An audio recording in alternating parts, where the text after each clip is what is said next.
Mis cordiales saludos a todos los presentes. En esta oportunidad a mi grupo y a mí nos ha tocado en nuestro proyecto desarrollar el tema de la construcción de la carretera del Océano Atlántico. Mi grupo está conformado por mi compañera Vanessa Lázaro, quien dará a conocer el marco teórico y los costos, mi compañero José Chuctaya, quien dará a conocer las características y las conclusiones, y quien les habla, Stephanie Torres, quien les dará a conocer la introducción y la problemática. En el presente trabajo hablaremos de construcción, con el significado de acción y con el efecto de construir. Una construcción, si se toma en cuenta el desarrollo sostenible, tiene como objetivo principal reducir todo el impacto negativo a nuestro medio ambiente, a la sociedad, a la economía y a la cultura que éste generaría, teniendo siempre presente desde el inicio de su obra hasta la conclusión de sus correctos procesos edificatorios. No se puede ignorar que la línea de investigación de la construcción sostenible se alimenta de la irrupción en el medio científico y las políticas públicas del concepto de desarrollo sostenible, que surgen de la confluencia de dos líneas de pensamiento. Por un lado, la teoría del crecimiento económico y posteriormente del desarrollo. Por otro lado, la teoría de la ecología, de la conservación de los recursos naturales y el ambientalismo. Así, en el presente proyecto desarrollaremos el tema de la construcción de la carretera del Océano Atlántico de Noruega.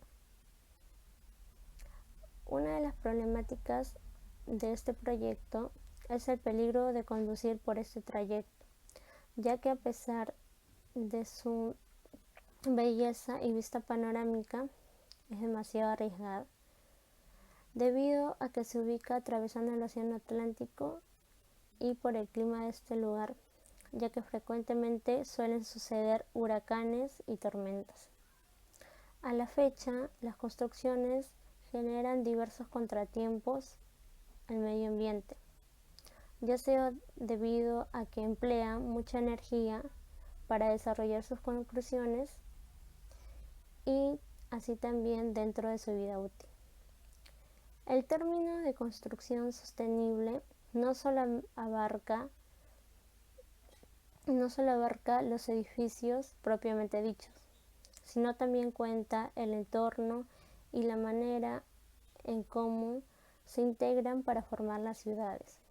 El desarrollo urbano sostenible tiene el objetivo de crear un entorno urbano que no atente contra la naturaleza, que proporcione recursos urbanísticos suficientes, no solo en cuanto a formas y la eficiencia energética y del agua, sino también para su funcionalidad como un lugar que sea mejor para vivir.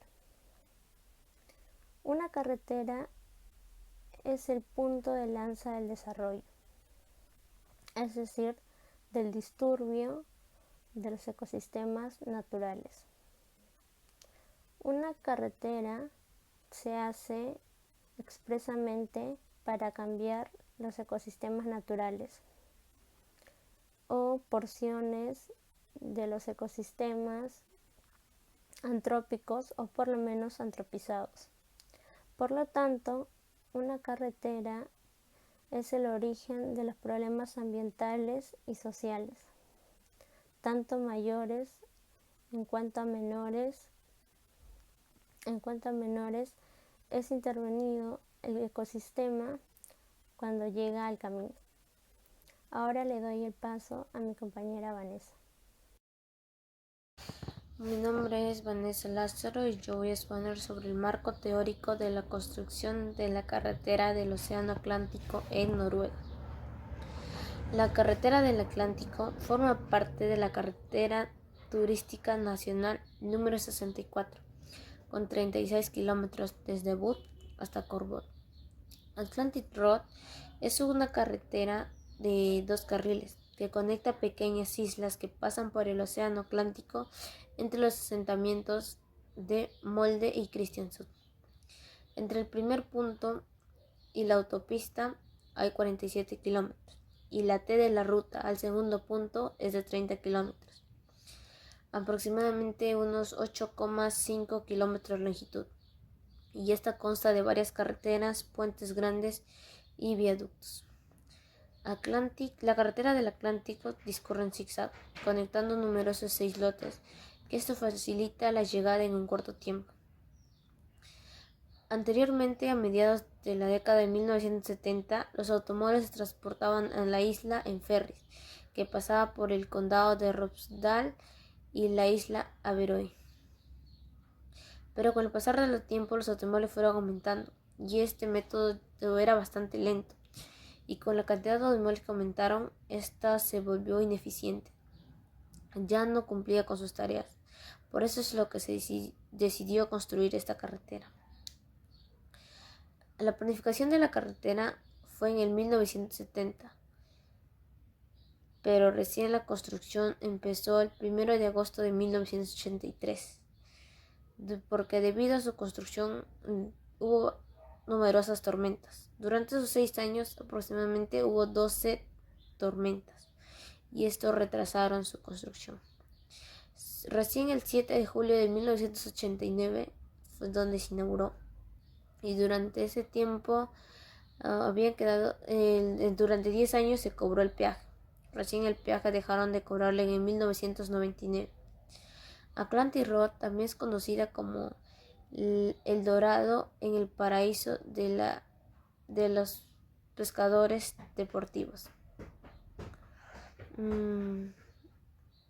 Atlantic Road también pasa desde Averøy hasta Kristiansund por un túnel del peaje conocido como el Túnel del Atlántico, que tiene 8 kilómetros de longitud y 250 metros sobre el nivel del mar, y esto es conocido como uno de los túneles más profundos.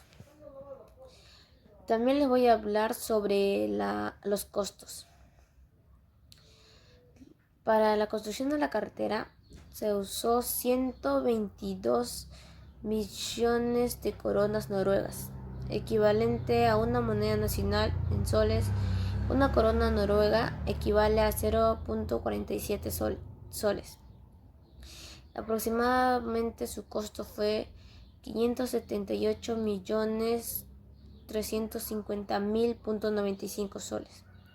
El 25% de esto el 25% de la deuda estuvo que se iba a pagar con el peaje. El otro 25% estaba destinado para el fondo de la creación del empleo, y el 50% estaba para subvenciones estatales ordinarias de la carretera.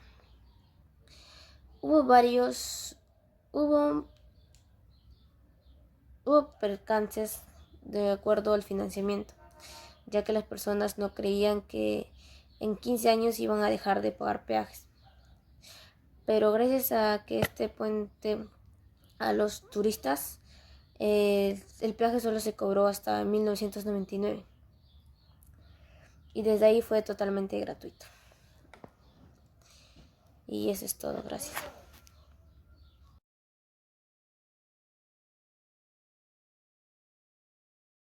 Continuamos con las características técnicas. La ruta de las carreteras del Atlántico discurre entre pequeños islotes que se comunican mediante un total de 8 puentes, que permiten que el camino recorrido sea similar al de una serpiente. El más conocido de estos puentes es el Storsøysundet, más conocido por ser el más largo e icónico de todos ellos. Este puente está construido siguiendo un trazado de una pendiente aterradora, y su altura se eleva hasta los 23 metros para permitir que los barcos puedan circular por debajo e incluso en épocas de marea alta. Según desde donde se mire, el puente resulta pavoroso porque parece terminar abruptamente.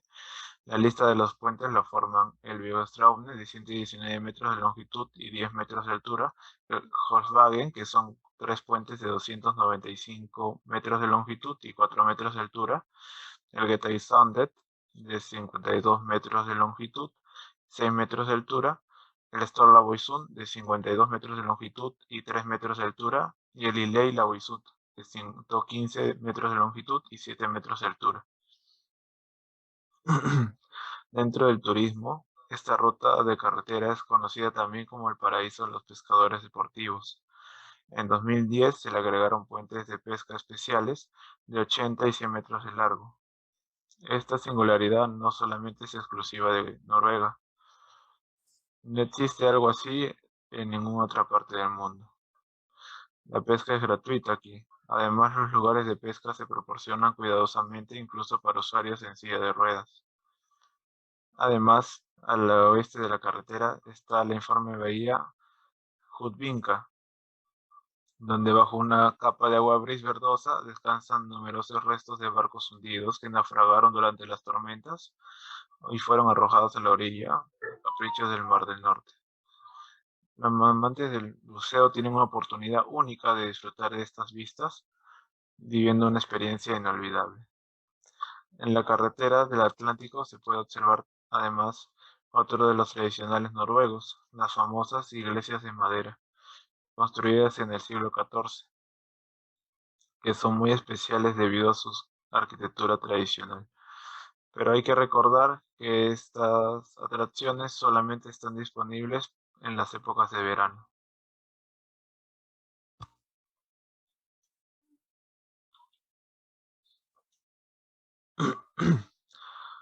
Continuamos con las conclusiones. En resumen, se observó a lo largo de esta investigación los conceptos que forman la carretera del Atlántico, entre los cuales se hallan los datos generales de la carretera, como sus antecedentes de construcción, su ubicación, su costo de implementación, sus características generales y algunos otros datos interesantes. Asimismo, encontramos interesante la construcción de esta carretera, puesto que previamente se tenía pensado la idea de realizar un ferrocarril para solamente unir dos puntos de Noruega, lo cual no se acerca ni de cerca a lo que existe en la actualidad, puesto que la carretera no solamente conecta dos puntos de Noruega, sino que conecta mediante los 8 puentes a islas aledañas al lugar. La carretera del Atlántico, pese a ser un movimiento de la ingeniería civil, no es accesible para todas las poblaciones, como sería el caso de Perú. La única zona que podría aprovechar una carretera similar sería la zona de la selva amazónica, pero hay que recordar que ese tipo de construcciones pueden alterar el bioma de la zona. Entonces, esto podría afectar a la biodiversidad con la que cuenta la zona de la selva peruana, alterando la vida silvestre del lugar. Además, estos pasos en las carreteras, si son mal diseñados, pueden actuar como barreras de movimiento, impidiendo que los peces encuentren lugar donde alimentarse y tengan que buscar refugio. Esto puede conducir a lo que se conoce como homogeneización de la fauna, porque las especies acuáticas más vulnerables se extinguen, dejando atrás una comunidad de peces menos diversa. Por eso consideramos que este tipo de carretera sería ideal solamente para países costeros que necesiten unir muchos puntos de islas que los rodean, como en el caso de Noruega, que la única opción que existía antes de la carretera era realizar un viaje de casi un día. Pero con la carretera este tipo de viajes se acorta a solamente 40 minutos.